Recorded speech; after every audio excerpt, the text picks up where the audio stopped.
ইহকাল পরকাল মঙ্গলের জন্য যিনি আমাদের বসার সুযোগ করে দিলেন, এই জন্য প্রাণ ভরে শুকরিয়া আদায় করি আলহামদুলিল্লাহ।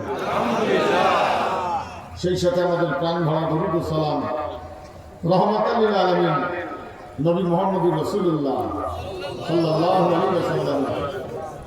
সম্মানিত ভাইরা, শুরু থেকে আমরা সুন্দর আলোচনা শুনতেছিলাম, এরপরেও আগ্রহ নিয়ে বসে আছি আরো কিছু শোনার জন্য। আবেদন হলো যে ভাই আশপাশ ঘুরে ঘুরে করতেছেন, বসুন। আল্লাহ পাক আলোচনা করার তৌফিক দিবেন, এটা যেন শুনে যায়, বুঝে যায়। শোনা এবং বলা, পরিবেশ ঠিক রাখা সকল মুসলমান ভাই ও বোনদের জন্য ইমানি দায়িত্ব। সম্মানিত ভাই, আল্লাহ পাক আলোচনা করার তৌফিক দিবেন, এটা শুনে বুঝে। আপনাদের কাছে যদি ভুল মনে হয়, দ্বিমত মনে হয়, কোরআন হাদিস বিরোধী মনে হয়, আগামীকাল সমালোচনা দ্বিধাদ্বন্দ্বে ভোগাচ্ছে কর্তৃপক্ষের কাছে লিখিত আকারে ঠিকানা আপনার ঠিকানা মোবাইল নম্বর দিয়ে ওনাদের হাতে দেবেন। ওনারা যদি প্রয়োজন মনে করেন, আমি ইনশাল্লাহ পুনরায় ব্যাখ্যা করার চেষ্টা চালাবো। তাই বলে আমার ভুল হবে না, এটা কিন্তু ভুল হতেও পারে। যার উপরে কোরআন নাযিল হয়েছে কার বলাতে ভুল ছিল না, আমার বলাতে ভুল হতেও ভুল হতেও পারে। সম্মানিত ভাই, যদি ভুল হয় আপনি ধরাই দিতে পারেন, আমি দুর্বলতা আমার নাই, ইহকাল পরকাল মঙ্গল মনে করে সংশোধন হবে, বক্তব্য উঠায় নেবে। আর যদি ভুল না হয়, আপনার জীবনের কোনো দিন যদি ভুল ধরা পড়ে, মুসলমান হিসেবে দয়া করে আপনি সংশোধন হবেন। সম্মানিত ভাই, এই দিন আসুন শুনতে এসেছি কোরআনকার কথা, আল্লাহর কথা। পোস্টার হ্যান্ডেল করেন নাই, কিন্তু কম্পিউটার থেকে একটা কাগজ সুন্দর করে বাইর করে নিয়ে দুই একটা ফটো চললেই তো হয়। বুঝছেন না, মুসলমান চতুর্দিক থেকে দুর্বল। এটা আসার পর একটা কাগজ লিখে দিল, তাও ক্লিয়ার না, কয়জন বক্তা কয়জন কম্পিউটারে 20 টাকা খরচ হয়, তুলে কিচ্ছু নেই। সম্মানিত ভাই, আসুন প্রথম যখন মাদ্রাসায় যান তখন কি শিখে? অক্ষরগুলি চিনে হওয়ার পরে 3-4টে অক্ষর একসাথে করলে, 2-3টে অক্ষর একসাথে করলে কি শব্দ তৈরি হয় এটা শিখে। এরপরে অর্থ শিখে, এরপরে সময় শিখে, গতকাল না আজ না আগামীকাল। এরপরে কয়জন মারামারি করছে, মসজিদে কয়জন, এই যে 3জন না 2জন না 1জন, এগিয়ে মানে বসন যেটা।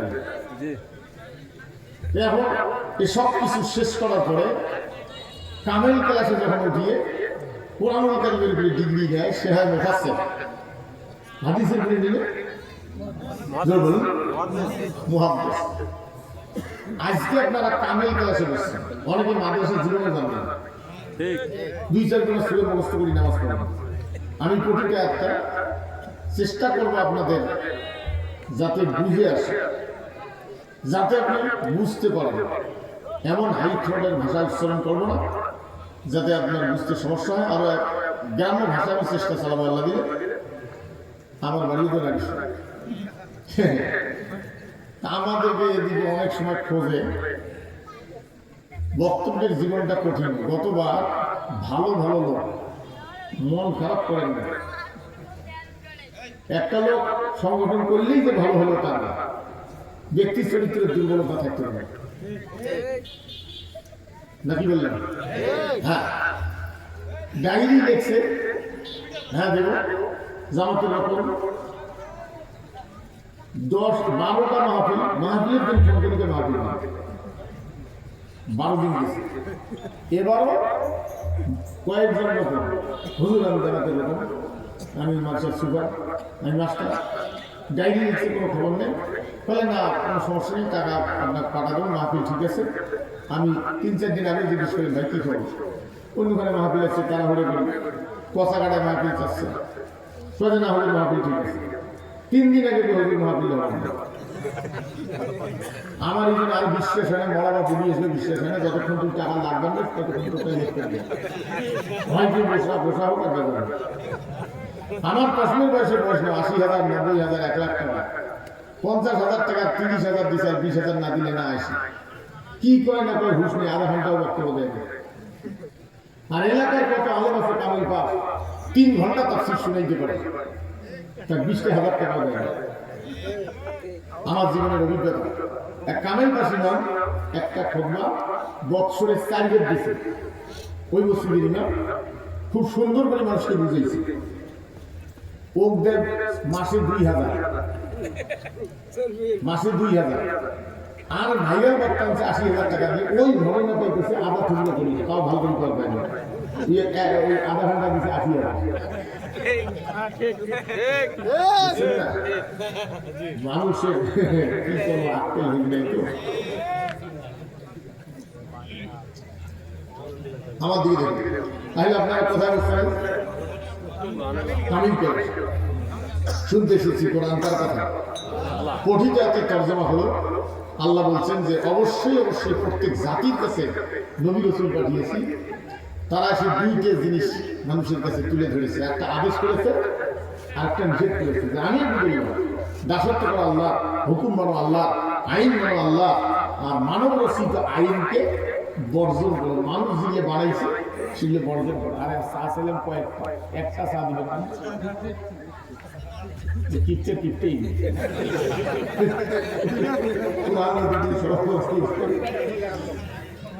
বক্তার সামনে টেবিল দেয়, প্রধান অতিথি বা সভাপতির সামনে টেবিল দেয় না। এই কয়েকদিন আগে সভাপতির সামনে চা দিচ্ছে না, চা দিয়ে টেবিল নেই, এমনি মালিক ঠিক আছে।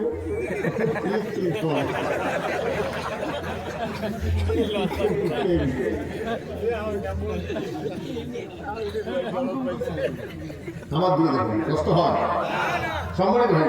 তাহলে শুনতে এসেছি কোরআন কার কথা?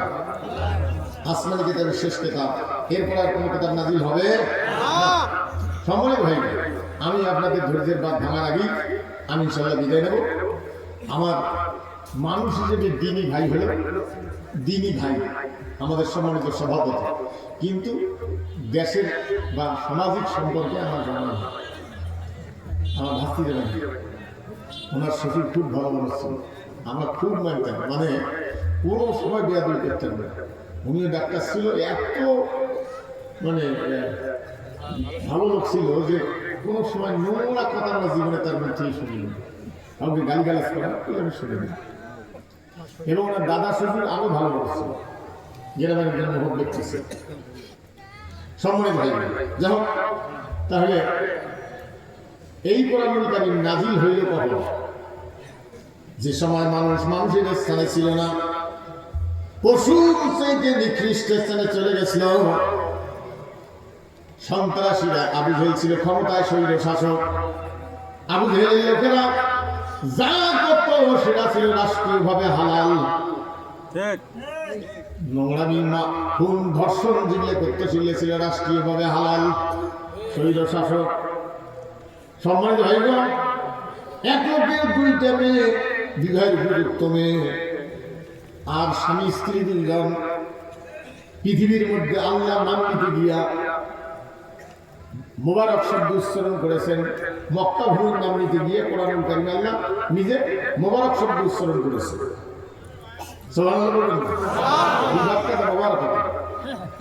সেইখানে আর থাকার পরিবেশ নেই। কখন যেন তার মেয়ে 2টিকে নিয়ে যায়, স্ত্রীকে কখন যেন নিয়ে যায়।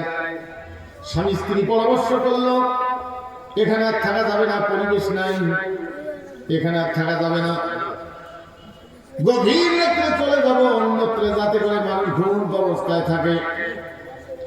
যাদের ভয়ে রওনা দিয়েছে পথের মধ্যে তাদের সাথে দেখা হয়েছে, কারণ সন্ত্রাসীরা তো রাত্রে ঘুমায় না।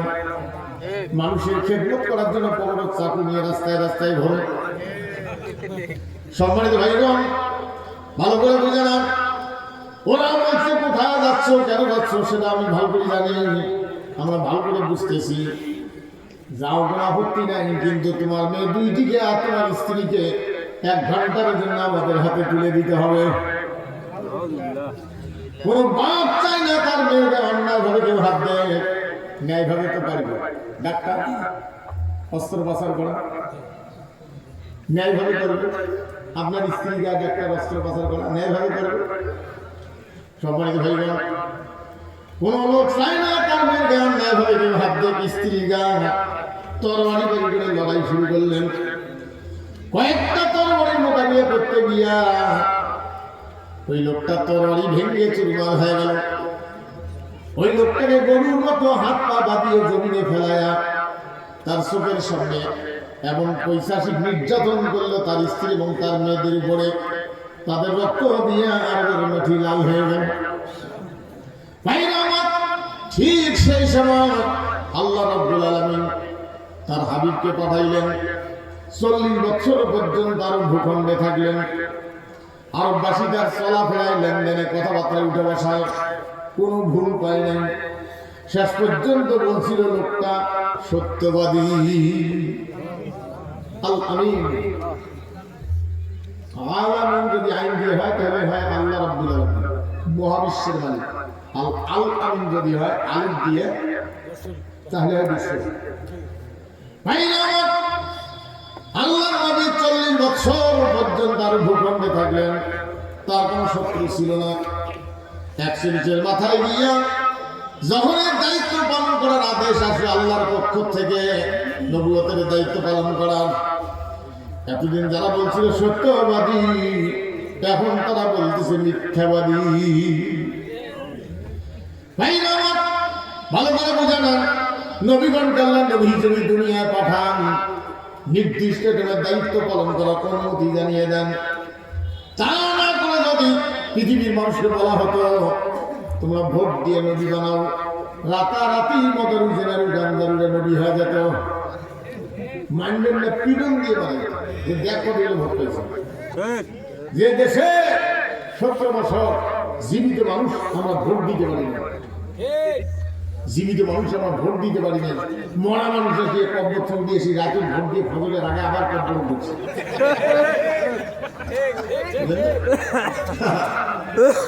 সম্মানিত ভাইগণ, কোন লোকজন চিন্তা করেছে ফজরের উজু দিয়ে 8টার সময় ভোট দিবে, উজুতে টাইটেল লেগছে যেন ফুস না হয়। 8টার সময় সেন্টারে ঢুকে দেখে ওর ভোটটাকে তাহাজ্জুদ করে দিয়ে দিয়েছে। অবস্থা ভাইরা আমার, ভালো করে বুঝানো। আল্লাহ রাব্বুল আলামিন কোরআনুল কারীম নাযিল করলেন। আল্লাহ পাক বললেন নবী আমার যে আয়াত আপনি বলবেন, নবীজির বাড়ি হলো কাবা শরীফের বারান্দার একদিকে, বর্তমান বিশাল পাঠাগার।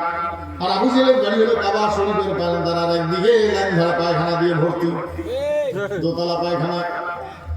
সম্মানিত ভাইগণ, আমি সাহেব ওটা ঢুকছে বেড়াই না, এদিক থেকে বলতেছে যে ভাই এখনো পায়খানা বাড়ি করতে পারি বসি আছে আবু জেহেল বাড়ির পায়খানা পায়খানা কি রাগ মানুষ। ভাই ভালো করে বললাম, আল্লাহ নবী ঘরে বসে কোরআনুল কারীম তেলাওয়াত করেন। আল্লাহ পাক বলছেন নবী আমার যে আয়াতটা আপনি পড়বেন, যতক্ষণ পর্যন্ত এটার মূল বক্তব্য আপনি বোঝেন নাই ততক্ষণ পর্যন্ত ওই আয়াতটাই বারবার তেলাওয়াত করবে। যেটা করবেন ওইটাই করবেন, যেটা করবেন যতক্ষণ বোঝেন নাই ওইটাই করতে থাকবেন। আজকে না বুঝিয়ে পড়লেও হয়, না বুঝিয়ে পড়লেও হবে।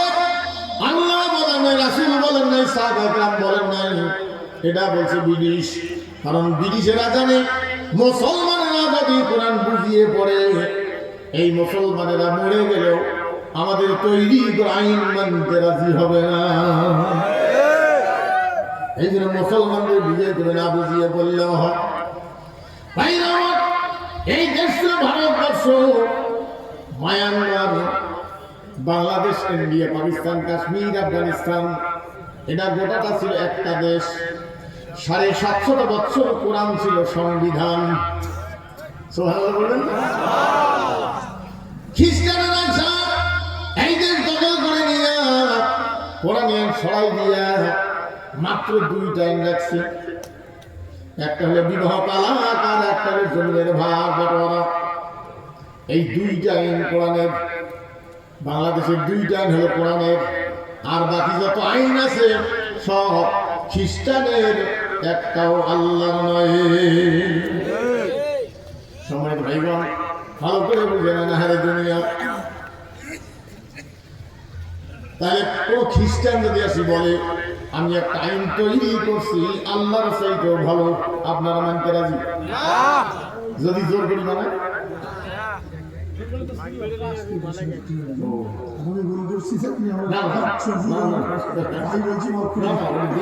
ঠিক আছে, ওটা সমস্যা সম্মানিত ভাই বোন কষ্ট হয়।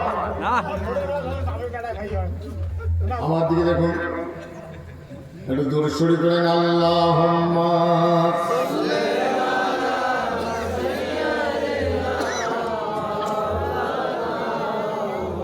ওয়া আলা আলি সাইয়্যিদিনা।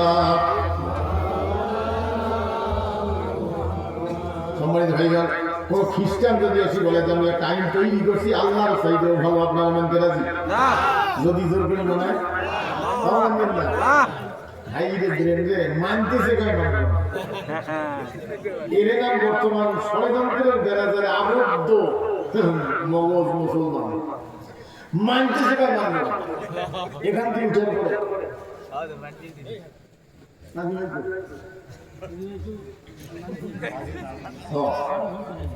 হ্যাঁ পরে বা কারো বিয়ে করবেন বলা যায়। আমার দিকে দেখুন ভাই, এখান থেকে উঠার পরে রোডের মধ্যে চলবেন কোন দিকে? আল্লাহ কোন দিকে বলছে? আর খ্রিস্টানিরা কোন দিকে বলছে? কোনটা মানতেছে? কার হুকুম?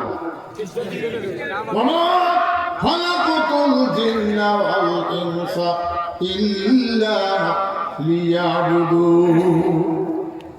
আল্লাহ জানেন মানুষের জিন জাতি এই দুইকে সৃষ্টি করেছি শুধুমাত্র আমার বিধান মানবে উদ্দেশ্যে। কার বিধান মানবে?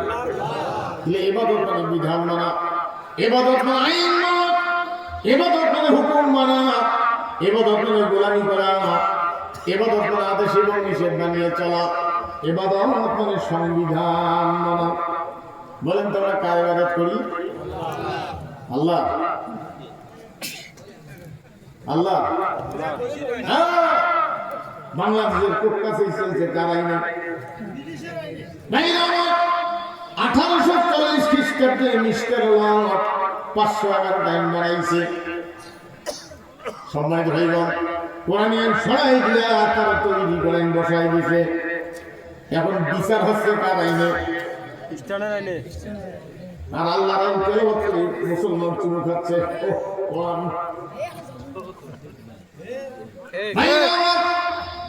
ভালো করে বুঝে নেন যে আইন মানলে কাফের হবে। আল্লাহ পাক জানাই দিয়েছেন ওয়ামাল্লাম ইয়াহকুম বিমা আনজালাল্লাহু ফাউলাইকা হুমুল কাফিরুন ওয়ামাল্লাম ইয়াহকুম বিমা আনজালাল্লাহু ফাউলাইকা হুমুজ জালিমুন ওয়ামাল্লাম ইয়াহকুম বিমা আনজালাল্লাহু ফাউলাইকা হুমুল ফাসিকুন। জোরে বলবেন আল্লাহ। আল্লাহ আমার আইন বাদ দিয়া আর কোন আইন যদি তোমরা মানো তাহলে তোমরা কাফের। কি টুপিদারি পাঞ্জাবি পাগড়ি করো, হ্যাঁ খবর নাই। আমার আইন বাদ দিয়ে আর কোন আইন দিয়ে যদি সংসদ, ইউনিয়ন পরিষদ, কোর্ট কাছারি, অফিস আদালত, ব্যাংক বিমা চালাও তাহলে তোমরা ফাসেক, তাহলে তোমরা জালেম। যে আইন মানলে কাফের হবে, ফাসেক হবে, জালেম হবে, সে ব্যাপারে কোনো চিন্তা নাই। বেশিরভাগ মৌলবি ঝগড়া লাগছে মুনাজাত কর্ম নানা কর্ম। আইরে ছেলে তুই মৌলবি, বুঝছেন না? মুনাজাত করলে কি আর না করলে কি, বুঝছেন না? গায়ের গালের গোস শুকে গেছে অভাবের কারণে, পাঞ্জাবি টুপি গেছে, ভাঙা সাইকেল, ব্যাগা সাইকেল, তিন ট্যাঙ্কে দিস তুলু তুলু তুই যাবা। ও কেমনি জ্ঞানে জ্ঞানে হোটেল মনে যাবে তো মনে যাবে তো তোর কি তাই মনে যাত করো না না করো তাই না করে ডাক্তার বাবা আমাদের কম আজাই করতেছে তার দাদা তুমি মহাবিশ্বের মালিকের কাছে হাত তুলতেছে। হ্যাঁ আরে দুনিয়া এই নবী সকালবেলা ফতোয়া ধরে যাচ্ছে ওই গ্রামে রাস্তাতে পেশাবের চাপ সাইকেলের স্ট্যান্ড নেই সতে কি দিয়ে পেশাব করে যাচ্ছে ডান হাত দিয়ে ধরছে বাম পকেটে তো মোবাইল এখন মোবাইল রিসিভ করে দেখে মনে যেতে ফটো পেশাব করার ওটা বেদাত ওটা বেদাত পেশাব করতেছে ফটোও দিচ্ছে ওটা বেদাত ওটা বেদাত পেশাব করা শেষ হওয়ার পরে বাম হাতে তো কুলুপ থাকে ওদের টিফি মনে করে ওটা দিয়ে কুলুপ কুলি ধরি সাইকেল পর্যন্ত রয়েছে যা দেখে খবরাখি ওই ব্যাংকগুলি থেকে মোবাইল মানুষ দিয়ে সিলিং সারানো পর্যন্ত পেশাব দিয়ে ভর্তি হয়ে যায় ওরা কথা শুনে যায় না মানে স্পিডে নষ্ট হয়ে গেছে পেশাব ভিতরে ঢুকছে আরে শুনেছি বলবি রাস্তার কালেকশন করেছি যে লজ্জা কোন ডিগ্রি পাস মানুষ রাস্তার নাই ভিড় বসে না আপনারা বসে দিচ্ছে কে অন্য কাজ করতে পারবে দিন ভাঙতে পারবে হ্যাঁ রাস্তার মাইন ভিড় গেছে একটা জায়গা দেওয়া মানে 14 মুষ্টি আল্লাহ জানা দেন আমার কাছে একটা খবর নিয়ে এসছে হুজুর আমার এলাকার সুযোগ আছে ওর টাকা মসজিদে দেওয়া যাবে না যাবে না আমি পুষল কেরায় তোমরা রাস্তার কালেকশন করে 10 দিন টাকা দেন 2 টাকা তখন তো তোরা পুষ করছেন যে তুই সুদ খাই দিবি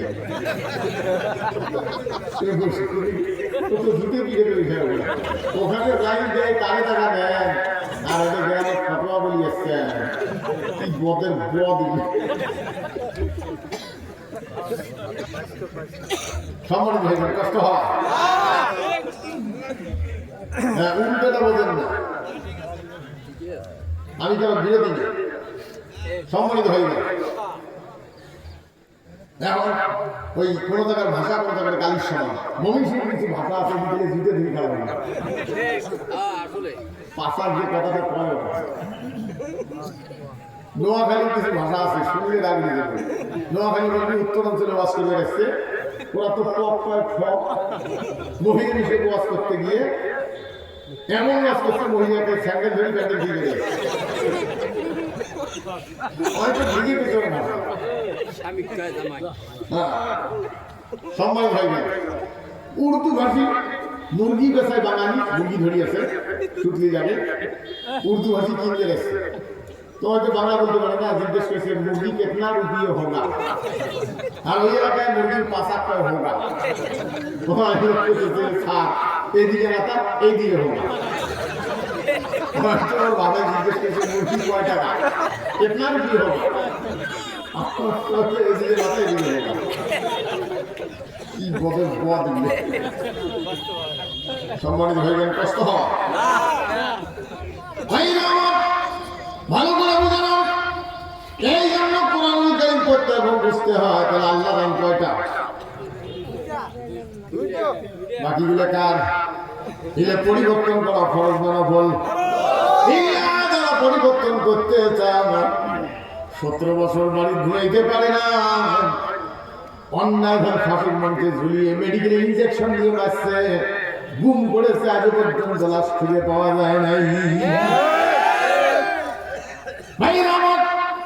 ভালো করে বোঝায় না এই জন্য কোরআনুল কারীম পড়তে এবং বুঝতে হয় এবার আসুন পৃথিবীতে শুধু ধর্মীয় কিতাব কোরআন আরো আছে কোরআন আরো আছে অন্যান্য ধর্মীয় কিতাব আছে সেগুলো আলোচনা করতে গিয়ে পারমিশন লাগে না বাধা দেয় না কিন্তু কোরআন আলোচনা করতে গিয়ে বাধা আছে কেন বাধা পৃথিবীতে যত ধর্মীয় কিতাব আছে কোরআন বাদ দিয়ে ওগুলো কিছু ভালো কথা আছে কিছু সেগুলো কি সৃষ্টি ভালোবাসেন শান্তি আর শান্তি কি শান্তি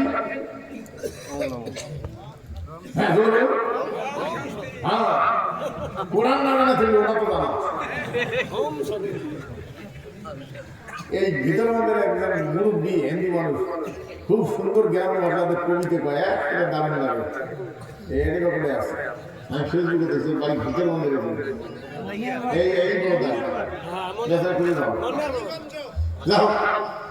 আলোচনায় ছিলাম যে ওই কিতাবগুলিতে আলোচনা করতে গিয়ে বাধা নেই। কেন? ওই কিতাবগুলিতে আইন আমল নাই, মানুষের সম্পদের নিরাপত্তার ব্যাপারে কোনো আলোচনা নাই। কোরআনে মানুষের সম্পদের নিরাপত্তার ব্যাপারে আলোচনা আছে। আল্লাহ পাক জানান, আস-সারিকু ওয়াস-সারিকাতু ফাকতাউ আইদিয়াহুমা জাযাআন বিমা কাসাবা নাকালাম মিনাল্লাহ ওয়াল্লাহু আজিজুন হাকীম। চোর চুরি ধরা পড়লে কি গাড়ি দাও? কারাই। কেন হাত কাটতে? ভাইরা ভালো করে বুঝালাম যে হ্যাঁ, রাতের আধারে দিনের আলোতে প্রকাশ্যে গোপনে গায়ের জোরে পাটির জোরে মানুষের সম্পদ পকেটে ঢুকাইতে পারে। যে কোনো ধর্মের মানুষ যতই দুর্বল হোক, অন্ধ, প্যারালাইজ বিছানায় শুয়ে আছে, যে কোনো ধর্মের মানুষ, কোনো মুসলমান, কোনো হাজি, কোনো মৌলবি যদি তার হক নষ্ট করে রাষ্ট্রের বরাদ্দ যদি সে আত্মসাৎ করে না দেয়, তাহলে ও হকটা চুরি করলো। আল্লাহর বিধানে যদি ধরা পড়ে প্রমাণ হয়ে যায়, যে হাত মানুষের সম্পদে হাত দিতে পারে, ওই হাত রাখিও না, কেটে দাও। এই আইন যদি আজকে থাকতো, কত বড় বড় নেতার হাত করা যেত। সময় ভাইগণ, এই আইন আজকে যদি থাকতো, শুধু কি মুসলমানদের বলে নিরাপত্তা পারত না, হিন্দুদের পারত? কেবল মুসলমানের লাগিয়া আসেনি যে ইসলাম, সত্যে যে আল্লাহ মানে মুসলিম তার নাম। সময় ভাইগণ, এই আইন যদি আজকে থাকতো, তাহলে মুসলমান হিন্দু সবার নিরাপত্তা পারত, মালের নিরাপত্তা পারত না কোনটা? আজকে আইন না থাকার কারণে রাষ্ট্র তহবিলের নিরাপত্তা নাই। অনেক ব্যাংক, বেশিরভাগ ব্যাংক আজকে দেউলিয়া হয়ে গেছে। 50,000 টাকা চেক দিলে দিতে পারে না, 3-4 দিন ঘুরে ঝগড়া লাগে। এই টাকা পর্যন্ত পাচার করছে, বুঝছেন না? হায়রে দুনিয়া, কি যে জীবন ছিল। আমি নামার পরে আরো ভয় হলো, মাসে কদিন থেকে আরো তাকে যদি পিটায়, এসব নাচ করিয়া চেয়ার ধরে জঙ্গল যাবে। হায়রে জীবন,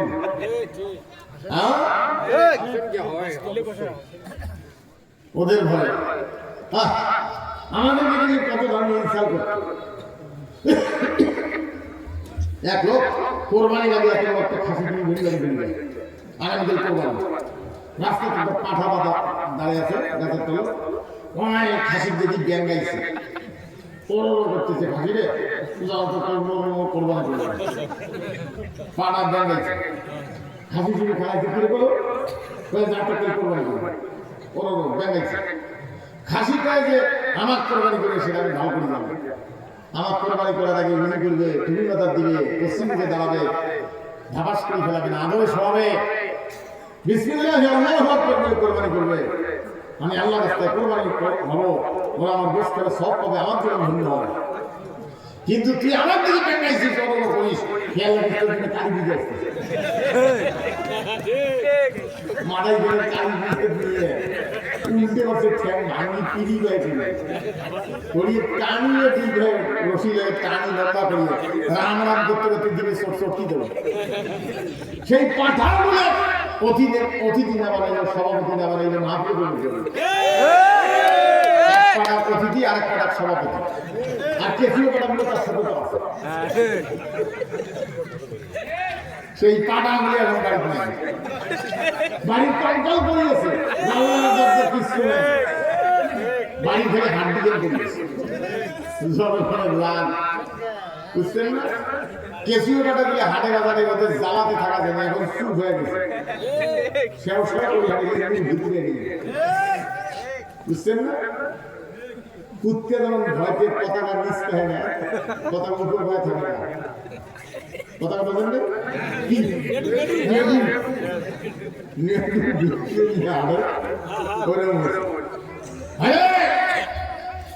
অন্য ধর্মের মানুষ অপরাধ করে মুসলমানদের আশ্রয় নেবে, আর সেটা দিয়ে মুসলমান অন্যায় করিয়ে খুন করিয়ে মাইন করিয়ে পাথর করিয়ে হিন্দুর বাড়িতে মুসলমান আশ্রয় নিচ্ছে। হিন্দুর মুসলমান আশ্রয় দিয়ে বড় বিকাশ করছে। আমরা বলি যে পাঠা গেছে হাইল না, কারণ হিন্দুত্বের শরীয়তে হাইল না দেওয়া যায় না।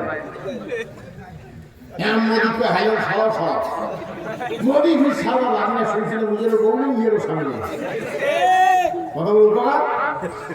আমার আজকে শ্বাস খেলে আর কষ্ট হয়। ভালো করে বোঝানো, তাহলে পৃথিবীতে অন্য ধর্মের কিতাবগুলিতে মানুষের সম্পদের নিরাপত্তার আলোচনা নেই, চোরের বিচার নাই, খুনের বিচার নাই, জেরার বিচার নাই। আর কোরআন এমন একখানা কিতাব ওয়ানাজ্জালনা আলাইকাল কিতাবা তিবিয়ানা লিকুল্লি শাই। নবীজি আপনার কাছে একখানা বই পাঠাইছি, কিতাব মানে বই না, বই মানে পাঠানো একদম গ্রাম ভাষা। আপনার কাছে এখানে বই পাঠাইছি প্রত্যেক বিষয়ের সমাধান দিয়া।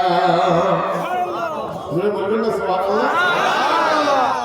এমন কোনো বিষয় নেই এখানে আলোচনা করা হয় না। এই জন্য অন্য কিতাব আলোচনা করেন কোনো সমস্যা নাই। কোরআন বলে না না না না, কারণ কোরআন বিচার নীতি আছে, অর্থনীতি আছে, সমাজনীতি আছে, স্বরাষ্ট্র পররাষ্ট্র যা চান তাই আছে, বিবাহ সাথে ভাগ বাটোয়ারা সব আছে। তাই আমার আজকে তাফসীর করতে গিয়ে শৈল শাসকের আমলে তাদেরকে অনুমতি দেওয়া লাগতো। ভাই এরা তাফসীর বা মোকালা না ভাই মসজিদের কালেকশন মাদ্রাসার কালেকশন বলে দিতে পারি। বক্তা কইবা দেশ নিয়ে যেন কোনো আলোচনা না করে, খালি যেন কব্বর আসনের কথা কয়। অনেক মাহফিল কমিটি কাগজ ধরিয়েছে, হুজুর এই যে খারাপ লিখে আসছি হুজুর, কোনো আলোচনা যেন তাদের গাছ না লাগে এইভাবে ব্যবস্থা করবেন, না হলে আমার 12টা বাজে বুঝবো না। ভুল বললে বলবেন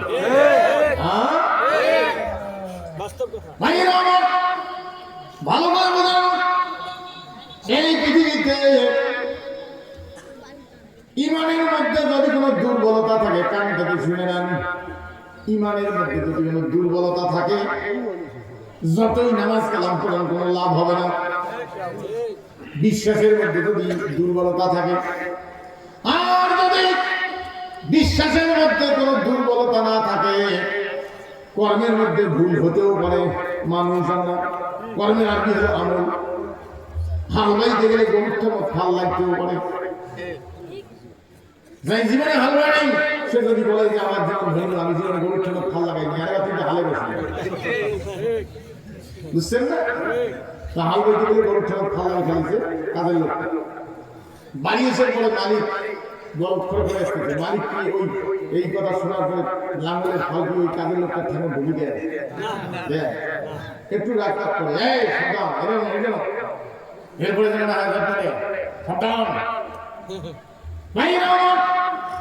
ভালো করে বুঝলেন, কর্মের মধ্যে অনিশ্চয় সত্ত্বেও যদি দুর্ঘটনা হয়ে যায়, যদি দুর্বলতা হয়ে যায়, আল্লাহ রব্বুল আলামিন মাফ করে দিয়ে জান্নাত দিয়ে দিবে। আর যদি ইমান ঠিক না থাকে তাহলে তো যতই কর্ম ভালো হোক, নামাজ কালাম যতই করেন কোনো লাভ নাই, মুক্তি মিলবে না। এবার আসুন, ইমানের মধ্যে দুর্বলতা আছে নাকি খোঁজ করে দেখি। ইমান আনতে হবে আমানতু বিল্লাহি, কার উপরে? বলুন, মালাইকাতিহি, ফেরেশতাদের উপর, ওয়া কুতুবিহি, কিতাবসমূহের উপর। কিতাবের উপরে বলেন তো বাংলাদেশে কতগুলো কিতাব? যত দল তত কিতাব। ভাই ভালো করে বুঝান, আল্লাহ খানা কিতাব দিয়েছেন, যুগে যুগে আসমানে কিতাব আল্লাহ দিয়েছেন। পৃথিবীতে কিছু মানুষ আল্লাহ যে বিধান দিয়েছেন এগুলো ভালো লাগে না, এটা নিজেরা বিধান বানায়, নিজের সুবিধা মতো আইন বানায়, জনগণের উপরে স্টিমুলাস চালায়, জনগণ যেন তার বিরুদ্ধে কথা বলতে না পারে। এইভাবে বানিয়েছে নমরুদ, ফেরাউন, আবু জেহেল। বাংলাদেশেও বানাইছে সলিমুদ্দিন, বসিরুদ্দিন। আল্লাহর বিধান যদি না থাকতো, যদি বানাইতে তাহলে অপরাধ হতো না। আল্লাহ বিধান দেওয়ার পরে কোন মানুষ বিধান তৈরি করার অধিকার আছে নাকি? যদি কোনো ব্যক্তি তৈরি করে সে ব্যক্তি নিজকে আল্লাহর চাইতে যোগ্য এবং জ্ঞানী মনে করল। জড়ি নেতার দলবল নিয়ে কথাটা বোঝেন, জড়ি নেতার দলবল নিয়ে আইন তৈরি করলো, নিয়ম নীতি তৈরি করলো,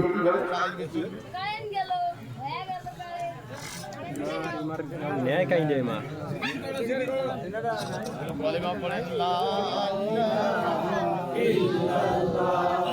কিভাবে